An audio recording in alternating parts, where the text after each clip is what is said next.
Guys, welcome to the Educate the Bitcoin Educators workshop. And since it's going to be a workshop, you're going to work as well, okay? So for those of those of you who are sitting in the back, I would like you to come forward because I don't want you to do just like chatting on a phone or like just sitting and doing nothing. You're going to be working, okay? So please come here to the front, and I would love you to participate as well. And then the gentleman in green is like, am I too far away? Should I come closer? How do you feel? You want to come closer? Maybe, okay. I'm not going to force anybody, okay? Bitcoin is about voluntary approach, so no forcing. Excellent. So before we start, we're going to spend 1 hour together. And I would like to give you one piece of advice or one thing that every Bitcoin educator should have. And you're going to practice it in real life here, okay? You're going to be presenting as well. You're going to be receiving some feedback. So I hope you're going to have some volunteers, because otherwise I will be volunteering you, okay? You don't want that, okay? So I want to have some volunteers. So before we start, I want to just introduce myself, and I would like to get some introduction from you. Not all of you guys, because a lot of people here. So I'm just going to randomly pick you up, and I would like to hear a little bit about you. First of all, I would like to ask, who is already doing Bitcoin education? Excellent. Okay, maybe 30% of the room. Who already onboarded a Bitcoin business or a business into Bitcoin? Okay, wonderful, wonderful. We got some hands here. Perfect. And who is like a full-time Bitcoin educator? Wonderful. Okay, we have two. So I would like to hear from you. Can you introduce yourself? I'm Marco Amadore. I'm one of the founders of the Bitcoin Valley in north of Italy. Oh, wonderful. And since 2014, we are spending Satoshi in our local places. How many businesses do you have in the valley? No, it's a small town, like 17 business. Okay, okay. And all Lightning networks. Perfect. Most of them are keeping Bitcoin, not converting in euro. That's the way to go. Excellent. And a lot of them are doing a discount if you pay in Bitcoin. Perfect. Mostly 10%. At two places, one 20% and another 22%. Damn, we need to come, Diana. Next camping trip, we're going there. Yes, in one of this venue, we organize a weekly Satoshi Sprays event, and where in the happy hour, if you pay in Bitcoin, you have 42% discount. Damn. Okay, we're going to Italy. We're going to visit Italy with Diana. This is a good promotion of a country. Wonderful. And gentlemen, your name, please, and tell us a little bit about your activities. Hi, I'm Thomas. I'm from Zurich. Thomas? Thomas Okay, from Zurich. I'm a full-time Bitcoin educator till I was not usable anymore in my fiat job. So I had not to employable. Quit. I know that. So I had to quit and make myself self-employed. Got it. Yeah. Once you see the orange light, like it's impossible to keep on fiat job. I got it. Thank you, Thomas. Thank you very much. And I would like to ask you, gentlemen, to introduce yourself. Me? Yes. Okay. Thank you. So I'm Pascal. I'm from Basel. Okay. I'm now Bitcoin educator. But I'm just interacting with my friends who want to learn about Bitcoin. No, not really. They all think you that want I'm them crazy. to learn about Bitcoin. Yeah, exactly. Like, I want to teach you. I'm not forcing anyone, but But just a little the bit. discussion comes up from time to time, and I'm trying to educate myself that I can, have better arguments or discussions with them. Excellent. And this is the topic we're going to be speaking about today.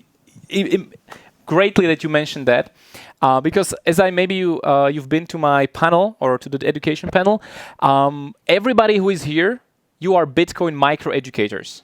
You are influencing your family, your friends, your closed ones, and you are for them, or you might be for them, like the little lighthouse of orange light that they can come to you and they can ask questions if they are lost in the space, because there's so many going on, the BRC20 tokens and the ordinals and all of that, like what is this thing, right? So you can be for them. But Bitcoin is such a new topic for most of us. I was super skeptical for Bitcoin for like 2 years. Since 2015, I heard a couple of times about Bitcoin, and only in 2017, I really sit down and I was like, okay, finally I need to look into it. So 2 years I was kind of like resisting. And this is normal around people, right? Because Bitcoin is about changing mindset, changing values. It's not like a new hard skill you're going to learn. It's not a new soft skill. It's literally changing your belief system. And this is the hardest when you're educating somebody. So a little bit about me. My name is Dusan. I'm a Bitcoin educator for 7 years. I used to be an educator. I was teaching mathematics, physics, and English. And I just dedicated my life into education, and I just love it. And randomly, last year, we ended up in Honduras, in Roatan, in a beautiful island in Caribbean, where Prospera, it's a private city on Roatan, and there Bitcoin is a legal tender. You can pay your taxes in Bitcoin. And right now, we are working hard to make it the first jurisdiction in the world that you can do Bitcoin as a unit of account. So you can do all your accountancy in Bitcoin without ever thinking like what's the current exchange rate of dollar and all of that. So it's a beautiful place. You really need to see that. We onboarded already 60 businesses into Bitcoin, educated more than 2,000 kids, and regularly running Bitcoin diplomas and various workshops. So definitely come and see that. So I really didn't think that I would need to relocate from Europe and spend a lot of time in Honduras. My girlfriend is not super happy about it because, we need to travel, or I need to go sometimes for 3 months away. I got it, and we plan a family, so this will be even harder. But it's how it is, but I love education, and I hope she's gonna bear with me in this journey. So, the thing that we want to start next year, which is something I'm super excited about, is Bitcoin Educators Academy. It's an online and offline project to train the trainers. And today I prepared one part of that, and we will give it together as a session. And this session is going to be for handling objections. This is something that comes up all the time in discussions. There are some objections from people, and we handle it sometimes good, sometimes not so great. So you're going to have a chance to present or try it out today. And of course, since you're going to be presenting, you're going to get some feedback on your presentation skills as well, okay, from all of us.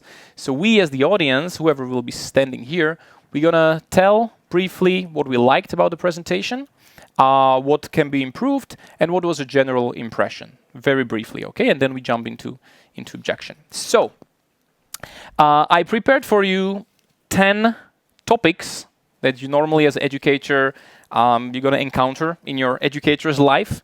So you're going to take a number, and then I'm going to read you your topic. Okay, any questions?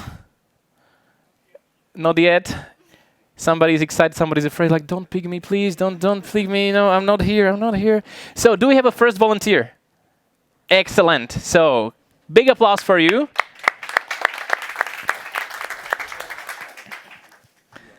This is educator from heart, like, I'm going for it.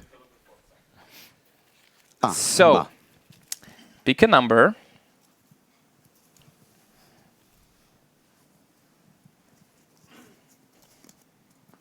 Number 8. So before I tell you the topic, your talk will be about 1 minute, okay? If it's going to be 1:30 or to 2 minutes, I'm going to stop you. So let's keep it short, and then the objections will come into place. So, topic number 8 is convince your mom to sell her house and put it all to Bitcoin. There you go, sir.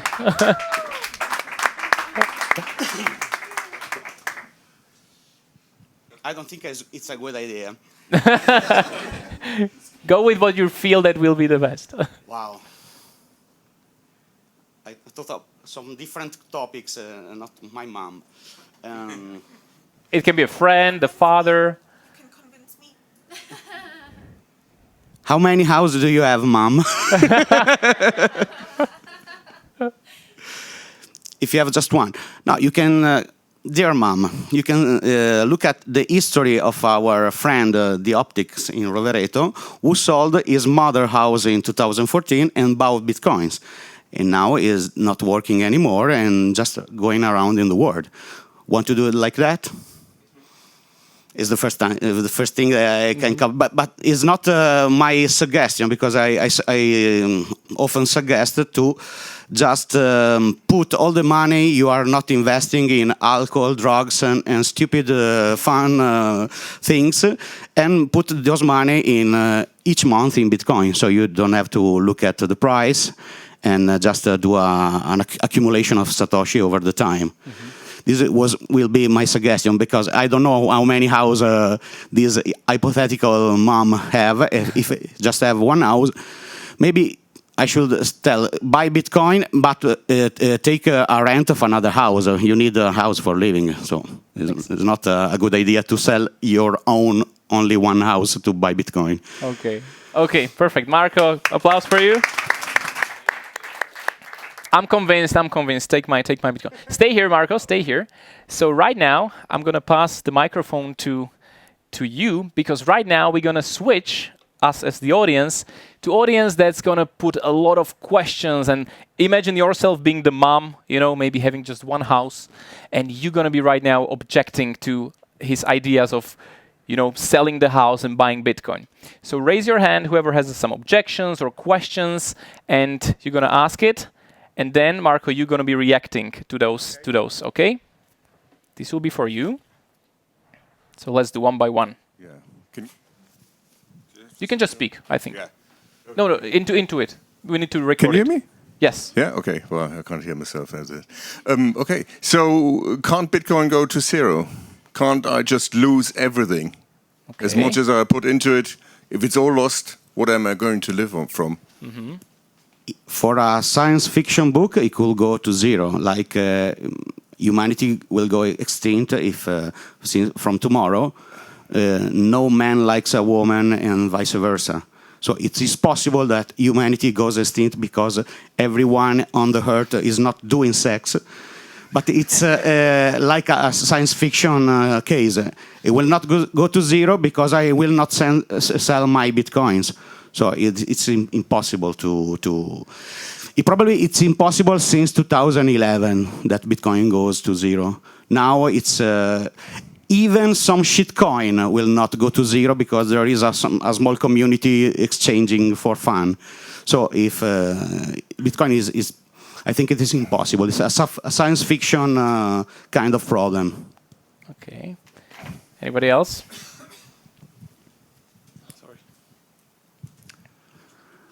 Ciao Marco. Pretending I'm that mom, my question would be, how can I safely store those Bitcoins once I have them after selling the house?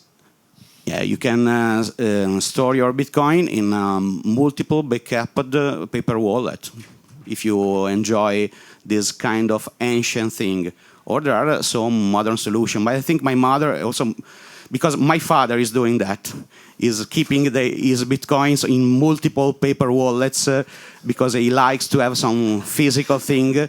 And he just he asked me to build an application to watch every single paper wallet. It's called ericonto.it. It's free if you want to use it just by web. And you can add your paper wallet and see how Bitcoin is worth and keep track of your Bitcoins. Putting safely in different houses, maybe.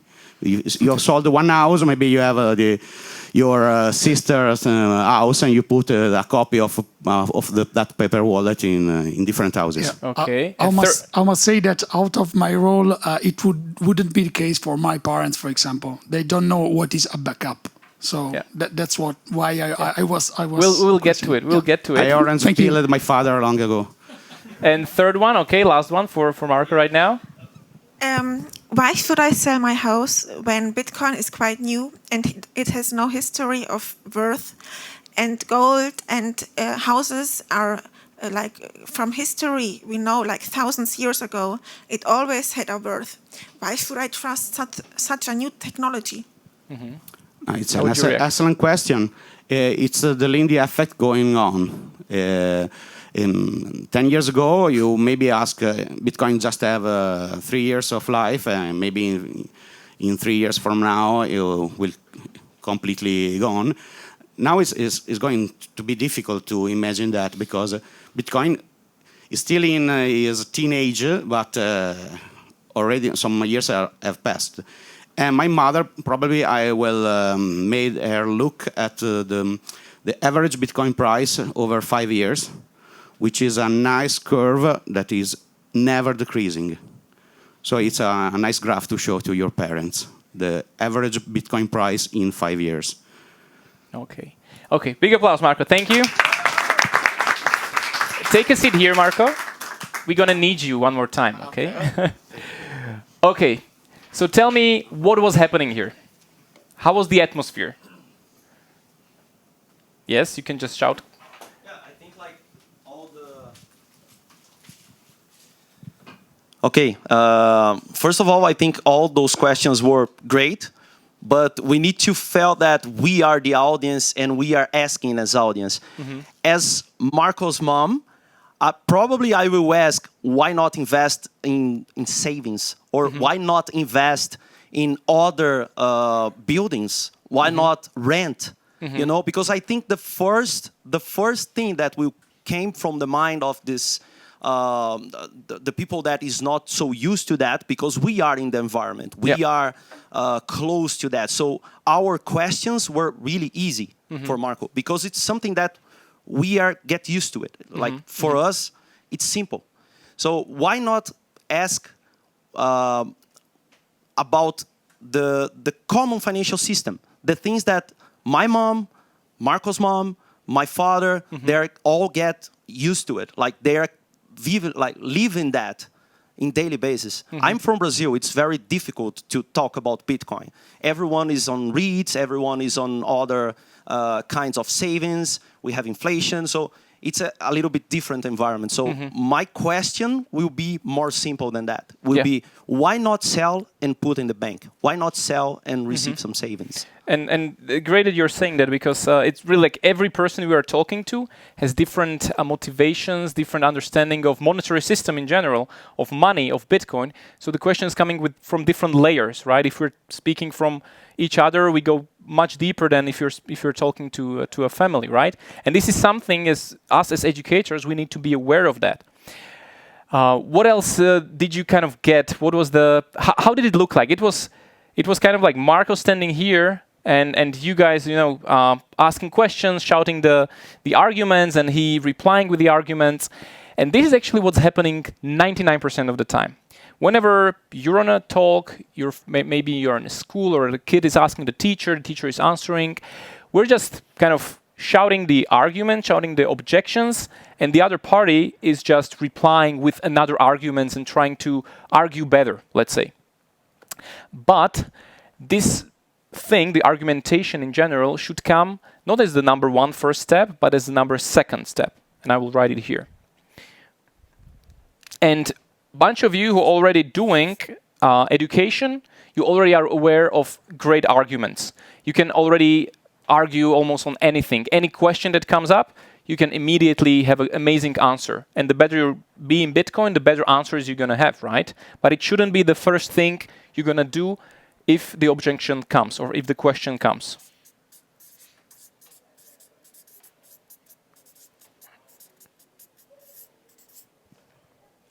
What do you think should come as step 0 or step 1? Yes? I'll just keep repeating that so we have it on recording. You don't need to run that much. So one more time, please. To understand the other person. So ask clarifying questions, understand their argument, understand their motivations, understand their values. Exactly. Understand the values, understand motivation. What else?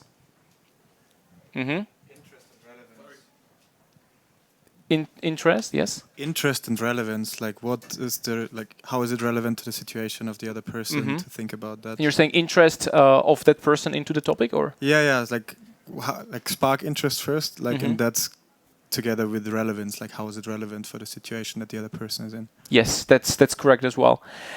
What's happening when we are argumenting, when somebody is giving us objection, they are inside themselves, they don't agree with you in some level, or they are afraid, or something that you said made them feel insecure, and right now they want to object, like, no, this is not correct because I see the world differently.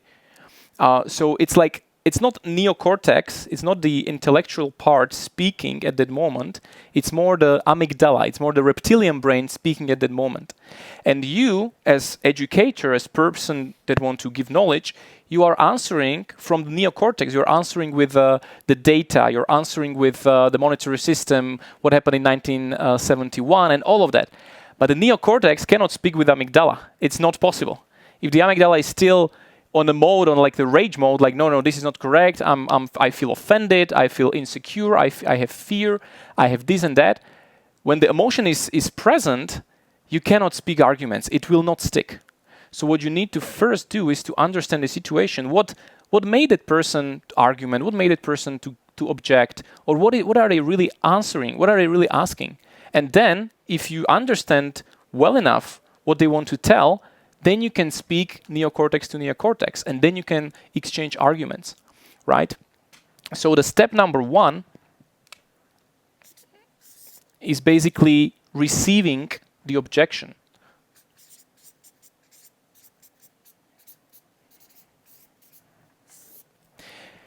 And how can we receive the objection?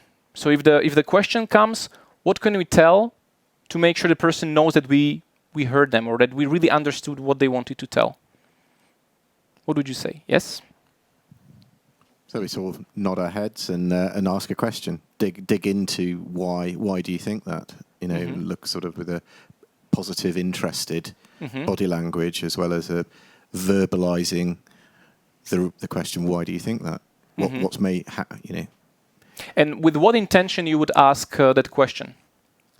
To basically what the chap behind was saying before, to get them to give you, to start trying to go from the amygdala to their neocortex, basically trying to get them to think back, well, why am I feeling afraid, or why don't I want it, or what is it? So you're trying to get them to come up to that level so that you can then have that conversation, I guess. Yeah. I agree with you. You can try to do that, but it might not be efficient all the time, because you're kind of putting the work to the person again. What they did at work is that they already raise a hand and they ask a question in front of everybody else, which is a lot of work already to do in front of, you know, a lot of people that doesn't know them. So what you can do instead, as an educator, you can step towards them and you can try to clarify what they meant by that. Because sometimes the questions come as like, I don't agree, or it's not like that. You know, Bitcoin is like, let's say, the talk with the Bitcoin is the future of savings technology. It's not like that. No. So suddenly, if somebody tells you it's not like that, it's just one sentence. You don't know what they mean, right? What you can try, you can ask question. Okay, so if you're saying it's not like that, what exactly do you mean? Or do you mean that it will never become savings? Or do you mean that it's not like that right now? So you try, you step forward to the person and you try to figure out what they meant. Right, and then they can answer you. Okay, yeah. I mean, it's never going to be in future.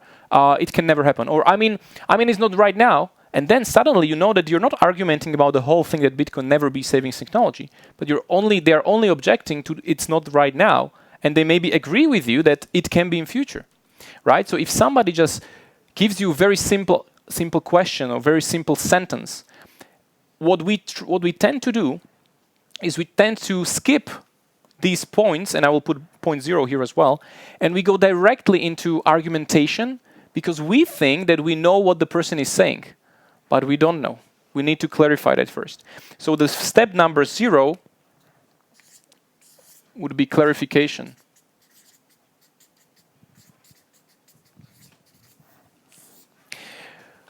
Many people, many speakers, educators are afraid of receiving arguments, questions, objections, because we feel that it's aimed to us as persons, as people.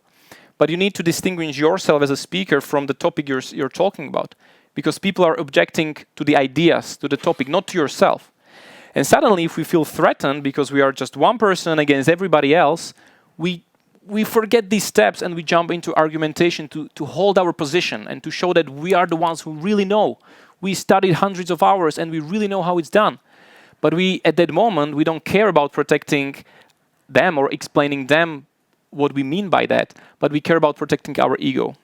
And we as educators, we should kind of go outside of this, look at it from the perspective and see like, okay, it's not about me as person.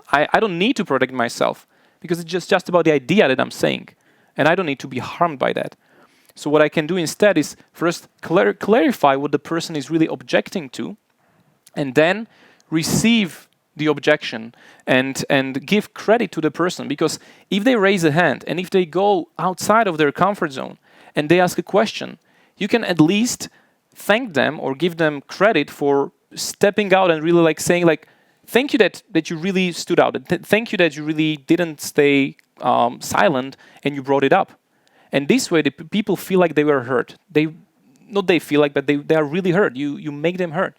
And then you can go into argumentation. You can explain what you meant by that. Okay? So what we're going to practice right now, we're going to practice more the clarification and the receiving, because I believe you have the arguments, right? Even if I come up with like super stupid topics, and when we do this exercise on a non-Bitcoin workshops, I come up with like, why should we cancel Christmas? Why should we cancel Valentine? Right? Really stupid things that you cannot argument against very much. But it's not about the arguments itself. It's more about understanding the psychology, or understanding the dynamics, and really listen to the person, understand what they are objecting to, understand their question, and then receive the objection and work with it later on. Okay? So what are the clarifying words that normally you hear on the conferences or on the workshops, or what are the kind of the receiving of the argument, of the objections that you hear? What people or what we use for that?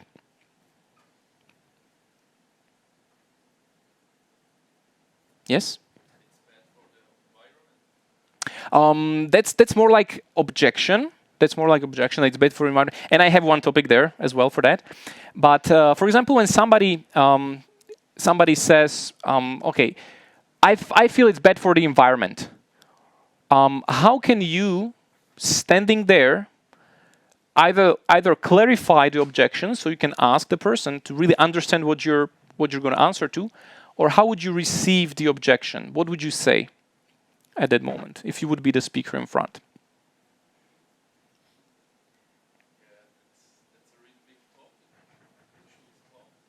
Yeah. Exactly. You can. Hello. One more time. Let's finish him. Should clarify the topic, go a little bit deeper in it, about everything. Yeah. Probably. You can definitely say that. Like, environment is huge, right? So if somebody says it's really bad for environment, you can say you're right. It's like, or you can say you're right. Like, environment, it's a big topic and it might have some elements that are bad, but let's break it down, right? So you don't take it as the whole thing, like, oh, it's bad for the environment, but you can just clarify it with the person. Like, do you mean that it creates CO2, or do you mean that I don't know, it creates hardware that's not used anymore, right? So you go through clarification and receiving the objection, and then you can go into argumentation. Mark, you were saying something. About the emotional connecting to the question. So telling him that you are concerned too about the environment. Yeah. Exactly. So you can, for example, you can. Many times, maybe you heard, thank you for a question and all of that. Many times this is used very vaguely. Like, you hear, oh, thank you for a question, amazing question.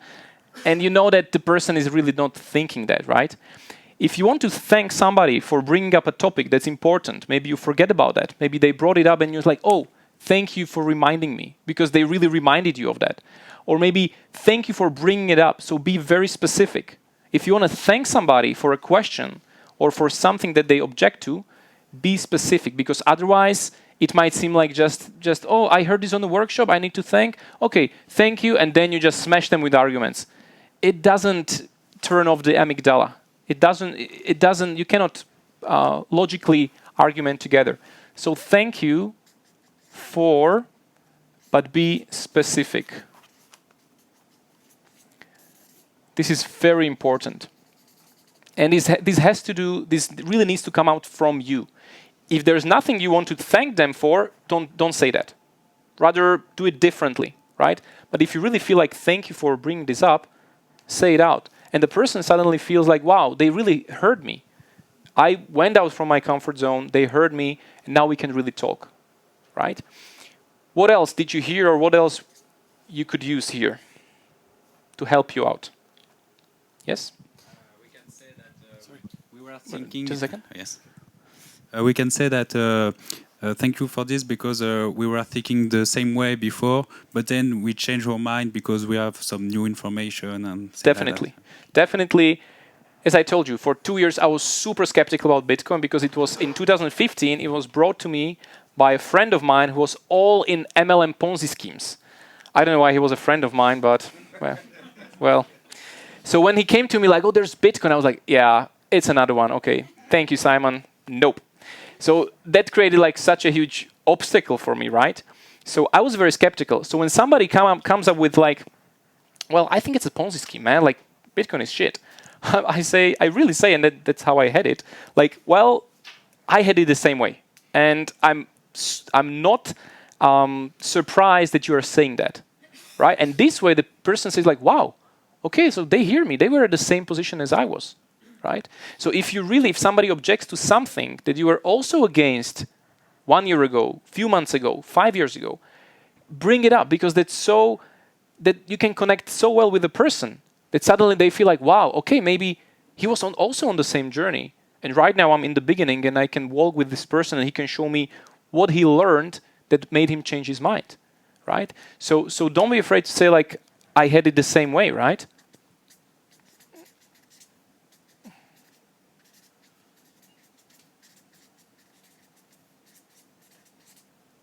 And then you say what exactly. So be specific, really. What else do you think we can put here? Yes? Like not only like I thought the same way, but I understand you. Yeah, like showing understanding. Mm-hmm. Again, this understand, I will write it down there as well. But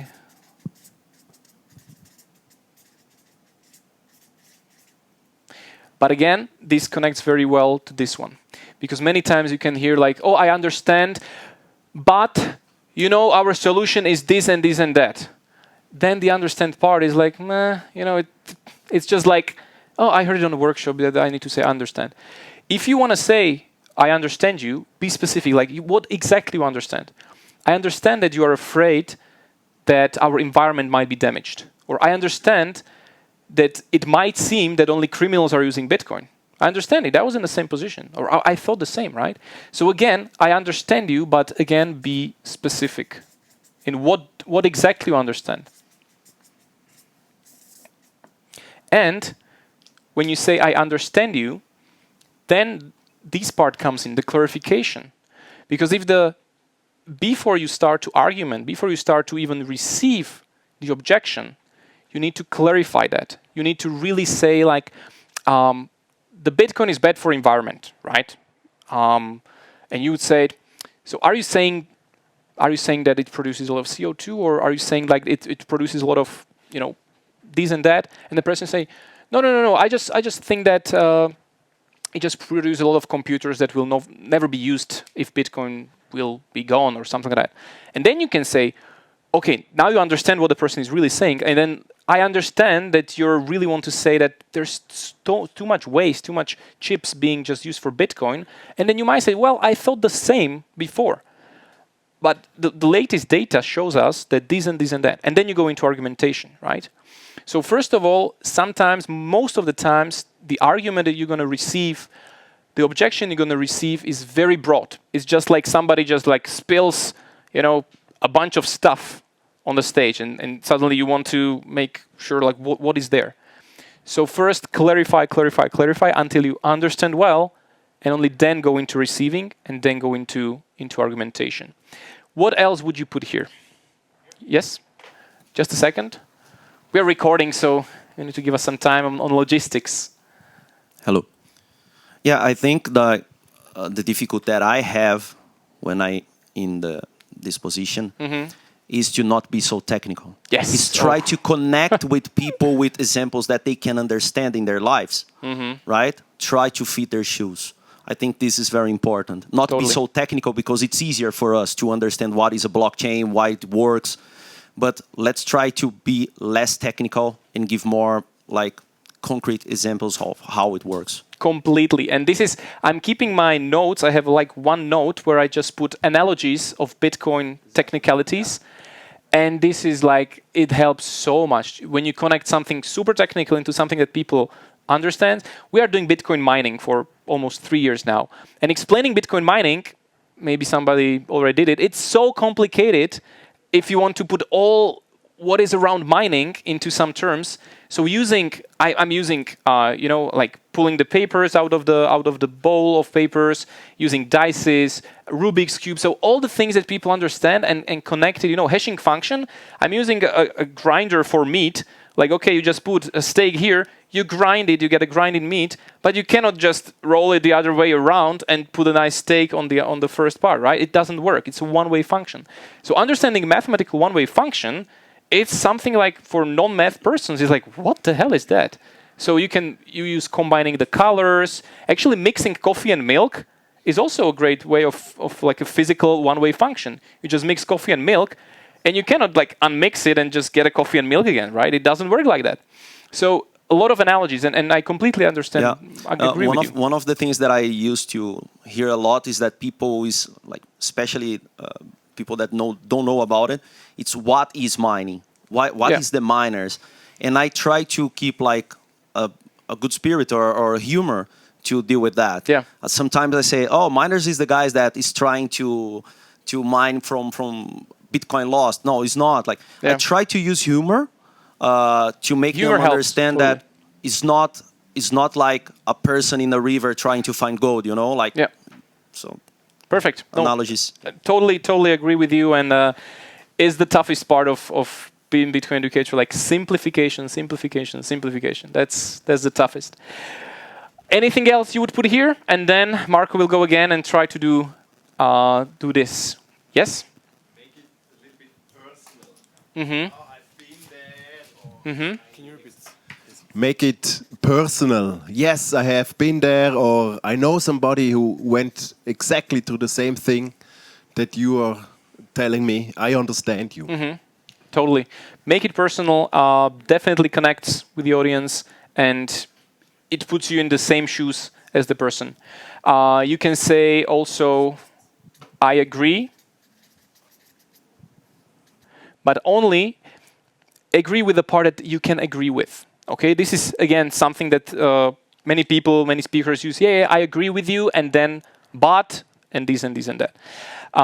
If there is something you can agree with in the objection, agree with that part, but be very specific about like, I agree on the part that Bitcoin was used for criminal or illicit activities in the first days or first years of Bitcoin, right? So you can agree with some part, but think about receiving an argument, receiving an objection is not about agreeing with the whole thing or not about confirming the objection.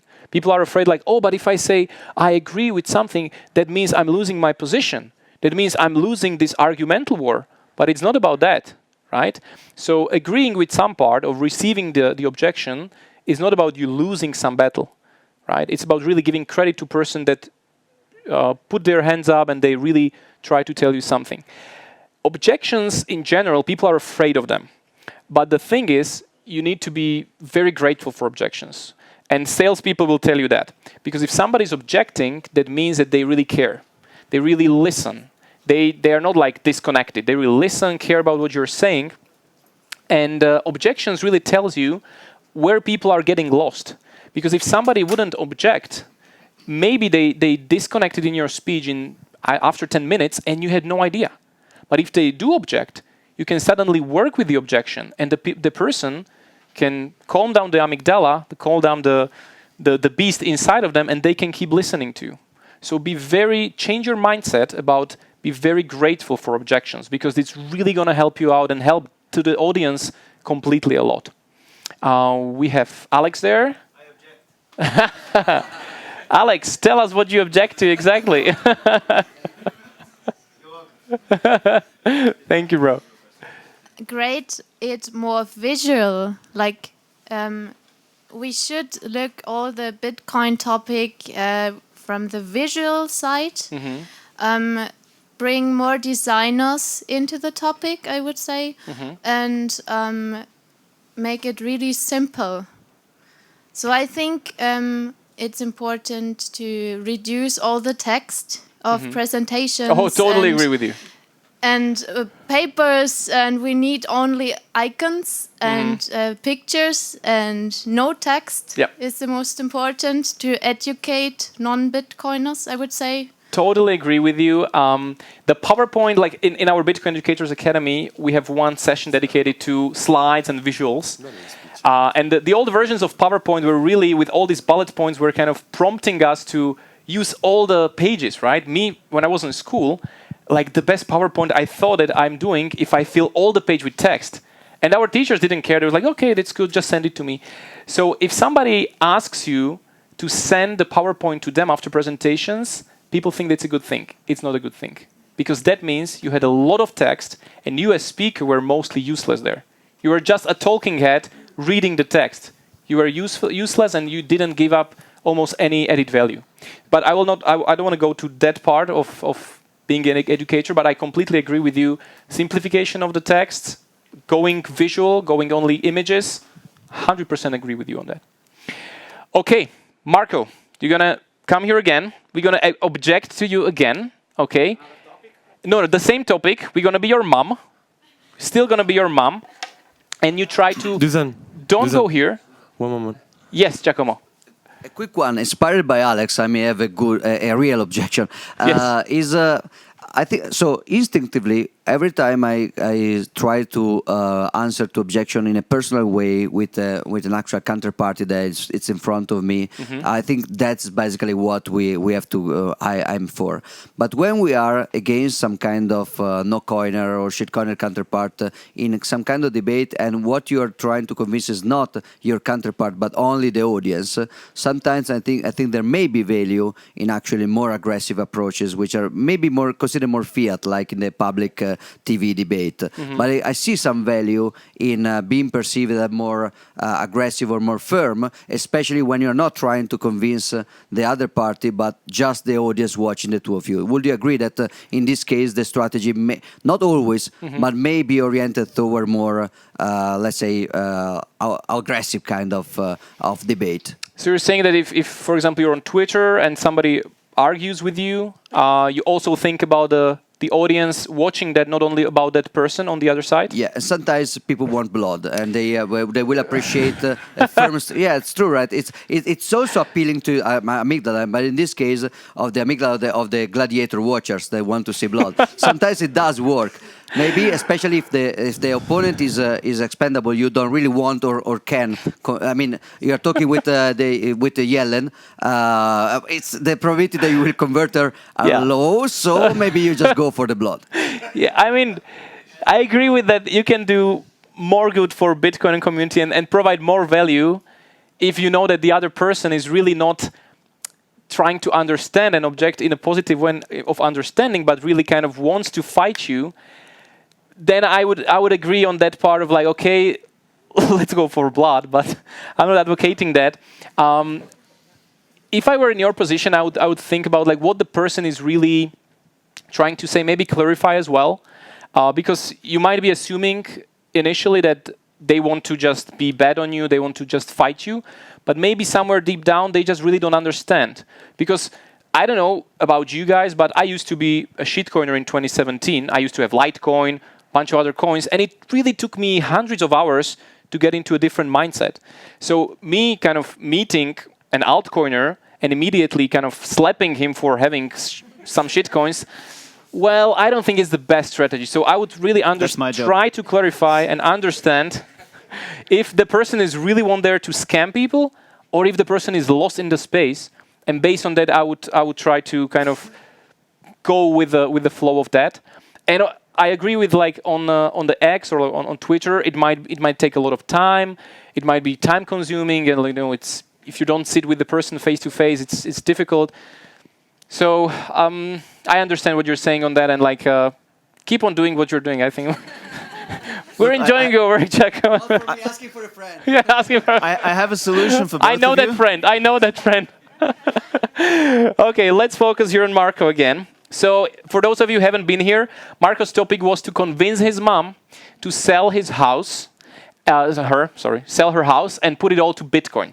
So right now we pretend to be his mom and we're objecting. Okay, so your job right now is to object, and Marco, your job is to clarify, receive the objections, and you don't need to go here because we all know that you can explain amazingly various topics. So let's try. I will be the first one. It's too risky. What do you mean, Mom? I Why mean do you think it's risky? I mean, risky like that? Like what? I mean, the price of Bitcoin just going up and down. Yes, and this is concerning to you? Yeah, I'm afraid that the price of my house, or like what I sell my house for, and you want me to put it all in Bitcoin, it can just go to zero. Yes, this is a thing that kept me away from Bitcoin for some weeks. So I'm with you with this worrying. But it took me 2 years to overcome this problem. Maybe for you, Mom, and since I did my homework, maybe I can share some arguments with you. Maybe you can change your idea. Okay. Well, what do you say? Did you good? 2 weeks. Well done, Marco. One thing, guys, that to be aware of, and I think you heard it many times, after you clarify what you did well, like because I just jumped like it's too risky. Okay, that's such a broad topic. What is risky, right?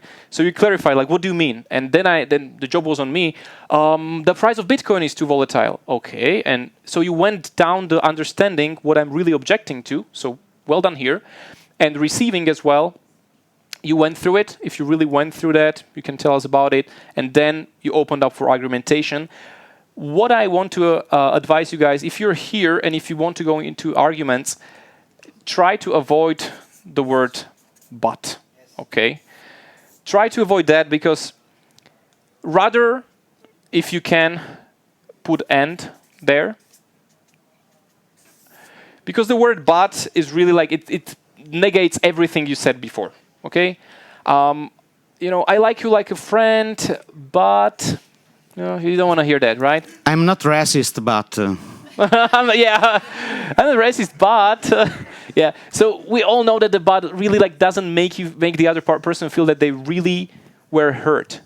So try to really be careful about this word and try to go into and, or just end the sentence and start a new one, because just one word can ruin the whole feeling of what the person really is. The person is calming down, trying to hear your arguments, and suddenly you just end it with but, and the person, okay, they just didn't hear me. Yeah, fuck it, I'm just gonna argue and just close down and all of that.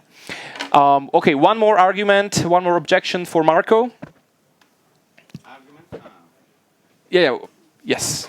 Okay, just a second. Always your mom. Again, steal your mom. Dear son, you just want to be very rich. Why don't you just be humble and have the house and not going into a lot of money? Nice one, okay. Mom, but we already talked about Christian education. You want to bring this Marco. No, that's just some enjoyment part. I know. You must keep also the level of the speaker, of the educator side. So that's a little bit fun. That's true. You can tell about a silly question. My mom asked I was born rich. It's not true, Mama. What do you mean by rich? No, but that's why you want to get rich with this Bitcoin thing. And why do you want to get rich with this Bitcoin thing? You think that I'm in Bitcoin for the richness part? Yes, I think so. You're not? No, Mom, you will remember my days studying technologies, years studying technology. Nice. I'm in Bitcoin. I'm not really for the sparkly things, but for the protocol things. Excellent. Marco, it's well done. Marco, you did well that you clarify, like, do you really mean that I'm in Bitcoin for the richness? And he was like, Thomas was like, yeah. So suddenly you understand, what's the thinking of the person objecting, and you can go into like explaining your position. So I think very well done. Thank you, Marco, for your work. We have 10 more minutes. Maybe we have time for 2 or 3 more speakers. So who's another volunteer? Thomas, let's do it.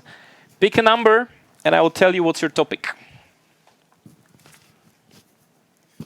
2. So, convince a member of Greenpeace that Bitcoin is good for environment. So, Okay. Thomas, you have about 1 minute, okay? And then we will be objecting. Let's go. Okay. So you heard about Bitcoin is boiling the ocean and dolphins are dying and cooked alive and all those things. Why do you think Bitcoin is boiling the ocean? What do you heard about? Really, isn't that just a narrow meaning that Bitcoin is boiling the ocean? Don't you want to understand a little bit deeper what it means or why people think that Bitcoin is boiling the oceans? And I really have also some nice data that shows you, if you want to go into the data, into the true facts, hard facts, that show you that Bitcoin is mitigating methane gas, and is going where the excessive energy is and takes this surplus energy away and using it for a good thing, for example, landfills and such things. Okay, thank you very much. Okay, you started well. So right now, audience, imagine you're a Greenpeace and let's grill me. Grill it. Okay, Alex. Just a second, Alex. We are recording, so just put it to microphone. Well, I was reading the World Economic Forum website, and they seem like a trustworthy organization. Yes, and they showed me other data that shows that Bitcoin is destroying the environment, and we need to be carbon neutral by 2030. Yeah, absolutely. And I show you another article from the World Economic Forum where they calculated that. Thomas, what he's objecting to. Try to, before, you jumped immediately to arguments, okay?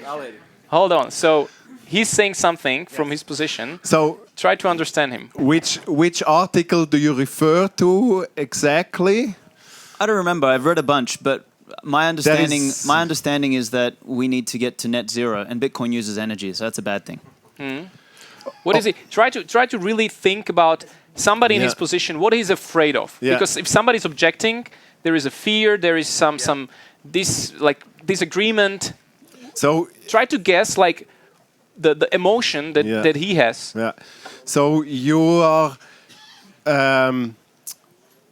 you're saying that using energy is a bad thing? Okay. Really? Yes, we use too much energy. We're consuming too much. We're killing the planet.